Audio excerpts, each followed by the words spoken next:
Conscientiousness is a bit of a mystery. You know, we've looked at plasticity, right, already. That's a combination of extroversion and openness. I just want to walk you through again where conscientiousness is located in the big five space. So plasticity is a combination of extroversion and openness. And then stability is a combination of conscientiousness, emotional stability, and agreeableness. And conscientiousness is made out of industriousness and orderliness. Now here's some markers for conscientiousness. So here's what you're like if you're orderly or if you're industrious. You carry out your plans. You don't waste time. You don't find it difficult to get down to work. You don't mess things up. You finish what you start. You put your mind on the task at hand. You get things done quickly. You know what you're doing. You don't postpone decisions, and you're not easily distracted. That's what an industrious person is like. We don't know anything about industrious people. We cannot figure out why they're industrious. If you read the neuropsychological literature, you might assume that people who have highly functioning prefrontal cortexes might be more conscientious, because people associate the prefrontal cortex with such things as the capacity to plan.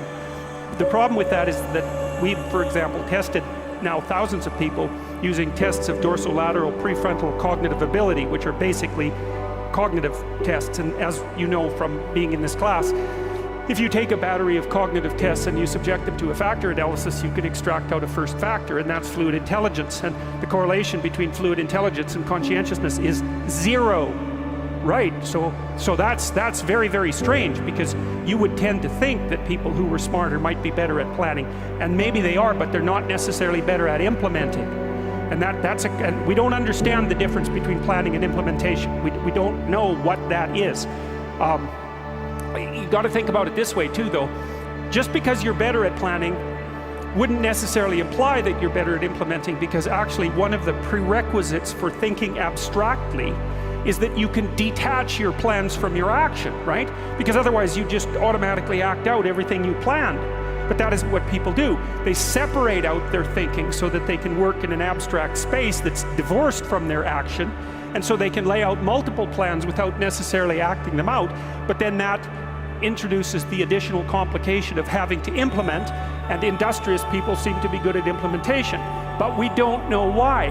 We've done all sorts of laboratory studies trying to see if we could get some sort of laboratory task that industrious people would do better in the lab than non-industrious people. God, you'd think that would be a snap. We probably tested 50 things and have never got anything. Differences in language use is as close as we've got. You can extract out estimates of people's conscientiousness or their industriousness from the way they use language, but that's not a lot different than using self-report personality scales. It's different, but it's not a lot different. So we've done things, for example, like imagine we present people with a row of H's, N's, M's, and U's, row after row of letters, small type. You say, go through and circle all the U's. Well, obviously, you would think that that would be a task that would require diligence and industriousness. You could time how long it took people to do it. You could see how accurate they were. Correlation with conscientiousness? Nothing. 0. It's an IQ task, as it turns out.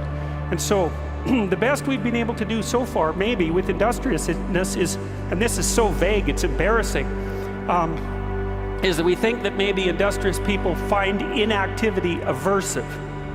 So, because they're not motivated by enthusiasm, right, for the task, that would be an extrovert, and they're not motivated by intrinsic interest in the task, that would be someone who is open, and they're not motivated by the desire to decrease anxiety or emotional pain, because that would be someone who's high in neuroticism, right, and they're not motivated by the desire to foster affiliative relationships or to compete, because that looks like it loads on agreeableness.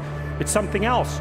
It does a good job of predicting military prowess, for example. We tested a number of people who worked in the US military in a number of different places. Conscientiousness was a deadly predictor of ranking in military performance in schools like the US Naval Academy, for example, and also on military bases themselves.